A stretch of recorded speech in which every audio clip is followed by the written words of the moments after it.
नमस्कार, मैं हूं प्रकाश हिंदुस्तानी। आज फिरोज गांधी की 61वीं पुण्यतिथि है।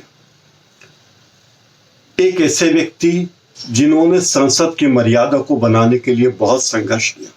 संसद की चर्चा का स्तर ऊंचा रखने के लिए उन्हें हमेशा याद किया जाएगा, लेकिन इतिहास ने उस व्यक्ति को ठीक से याद नहीं रखा।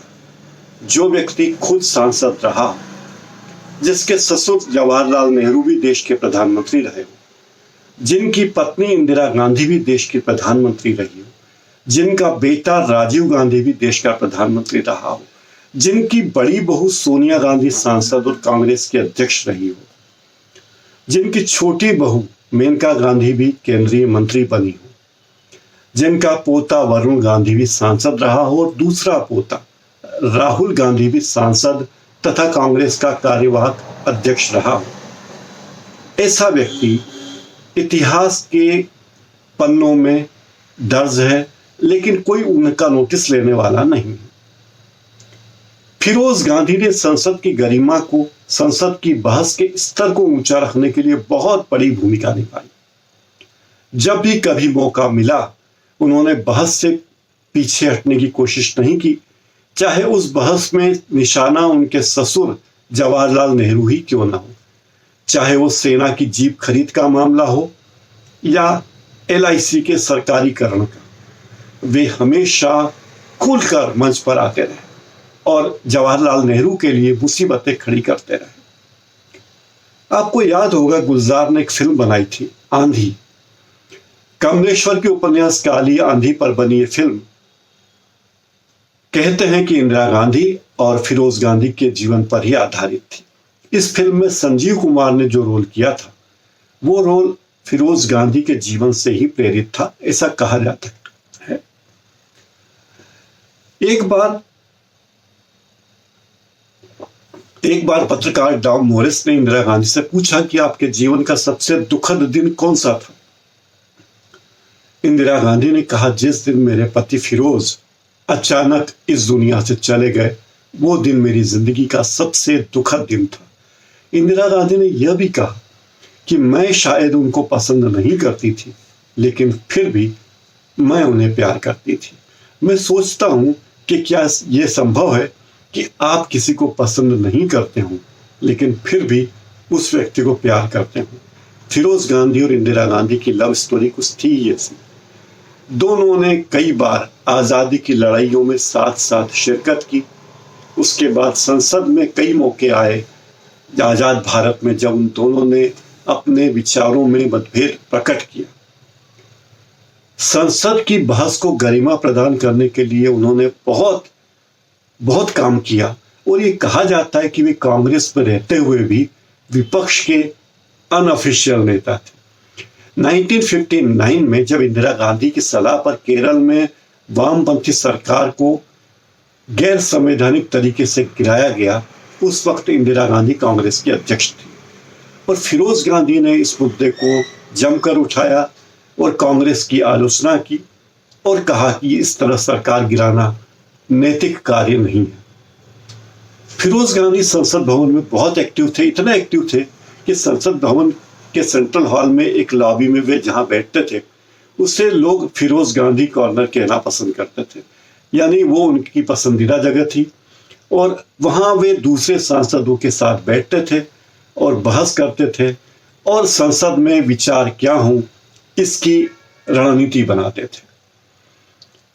1952 में वे पहली बार रायबरेली से चुनाव जीते, बहुत बड़े अंतर से जीते। 1957 में जब चुनाव हुआ तो उन्हें यह पता चला कि उनके जो पुराने प्रतिद्वंदी थे नंदकिशोर, उनके पास जमानत की राशि भरने के पैसे नहीं हैं। तो उन्होंने नंदकिशोर को अपने पास बुलवाया और अपनी जेब से उनकी जमानत के पैसे दिए और कहा कि भाई चुनाव तो लड़िए, जमानत की राशि की चिंता मत कीजिए। ये सीट 1977 तक लगातार कांग्रेस के पास रही। उनकी मृत्यु के बाद भी कई बार उनके पास रही। वे एक ऐसे सांसद थे जो हमेशा अपने चुनाव क्षेत्र में घूमते रहते थे, बिना किसी फौज के, बिना कार्यकर्ताओं की फौज के, बिना चमचों के।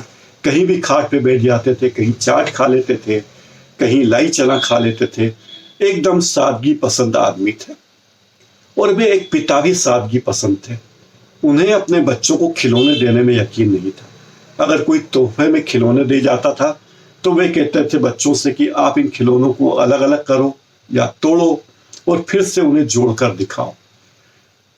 राजीव गांधी और संजय गांधी के बीच जो टेक्निकल बेंड ऑफ माइंड था, ऐसा कहते हैं कि वो फिरोज गांधी की ही देन था।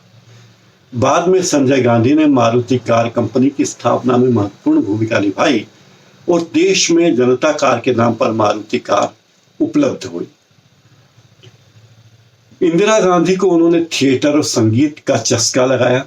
इंदिरा गांधी ने एक जगह लिखा है कि मेरे पिता जवाहरलाल नेहरू ने कविता के प्रति मेरे मन में प्यार पैदा किया, लेकिन संगीत के लिए और थिएटर के प्रति मेरे मन में जो प्रेम जागा वो फिरोज गांधी के कारण ही था।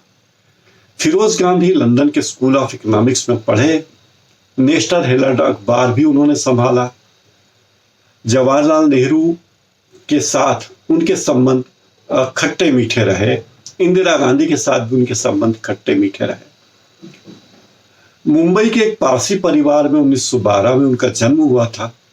8 साल की उम्र में पिता को खो दिया था। फिर वे अपनी मां के साथ इलाहाबाद आ गए और अपनी अविवाहित मौसी श्रीन कमिसारीट के साथ रहने चले गए। वे लेडी डफरीन अस्पताल में एक सर्जन थी और उन्हीं के साथ फिरोज गांधी पले बड़े हुए। इलाहाबाद के ही विद्या मंदिर हाई स्कूल में उन्होंने शुरुआती पढ़ाई की और फिर इवनिंग क्रिश्चियन कॉलेज में ग्रेजुएशन किया। बाद में वे लंदन स्कूल ऑफ इकोनॉमिक्स में चले गए। उनकी शादी 1942 में इंदिरा गांधी के साथ हुई। जवाहरलाल नेहरू नहीं चाहते थे कि फिरोज गांधी की शादी इंदिरा गांधी से हो। महात्मा गांधी के पास फिरोज गांधी गए और महात्मा गांधी के हस्तक्षेप के बाद, उनके आग्रह और समझाने के बाद नेहरू माने और उन दोनों की शादी हुई। दोनों की लव स्टोरी बड़ी चर्चित है। दोनों आजादी की लड़ाई में साथ साथ थे। इंदिरा गांधी की मां यानी जवाहरलाल नेहरू की पत्नी कमला नेहरू भी आजादी की लड़ाई में धरना प्रदर्शन करती थी। एक बार वे धरना देते हुए बेहोश हो गई। उस समय फिरोज गांधी ने उनको संभाला, उन्हें लेकर घर पहुंचे और उनकी देखभाल की। लगातार वे उनकी देखभाल करते रहे। इसी दौरान कमला नेहरू की बेटी इंदिरा से उनका परिचय हुआ और दोनों के बीच नजदीकियां बढ़ी। फिरोज गांधी बाद में इलाहाबाद में रहने के दौरान आनंद भवन में भी रहने चले जाते थे कभी कभी। ऐसे भी मौके आए जब कमला नेहरू का निधन हुआ और इंदिरा गांधी अपने पिता जवाहरलाल नेहरू की देखभाल करने के लिए अपने दोनों बच्चों को लेकर नेहरू के पास चली गई। ये दोनों की शादी बड़ी रोमांटिक किस्म की थी, बड़ी दिलचस्प रही। कई बार उनमें मतभेद भी हुए, मतैक्य भी हुए और भारत छोड़ो आंदोलन के दौरान कई बार साथ साथ दोनों ने आंदोलन किए, प्रदर्शन किए। दोनों जेलों में गए और एक तरह से ये एक फिल्म की कहानी की तरह आगे बढ़ी। केवल 48 साल की उम्र में 8 सितंबर 1960 को हृदयाघात के कारण फिरोज गांधी की मृत्यु हो गई और देश ने एक ऐसे सांसद को खो दिया जिसने आज़ादी की लड़ाई में तो योगदान दिया ही था, लोकतंत्र के मूल्यों के लिए भी उन्होंने बहुत कुछ किया था। वे इस देश के लोकतंत्र की एक बड़ी धरोहर थे। अब कांग्रेस की सरकार नहीं है, कांग्रेस में कोई उन्हें पूछने वाला नहीं है और न ही सत्तारूढ़ पार्टी में कोई उन्हें पूछने वाला। लेकिन इस सब से फिरोज गांधी के महत्व को कम नहीं किया जा सकता। फिरोज गांधी ने भारत के संसदीय इतिहास में जो योगदान दिया है वो महत्वपूर्ण है। आज मेरे इस कार्यक्रम में इतना ही। नमस्कार। मेरे इस कार्यक्रम को लाइक कीजिए, सब्सक्राइब कीजिए और हाँ, बेल आइकन जरूर दबा दीजिए ताकि मेरे आने वाले कार्यक्रमों की सूचनाएं आपको मिलती रहें। बहुत बहुत धन्यवाद।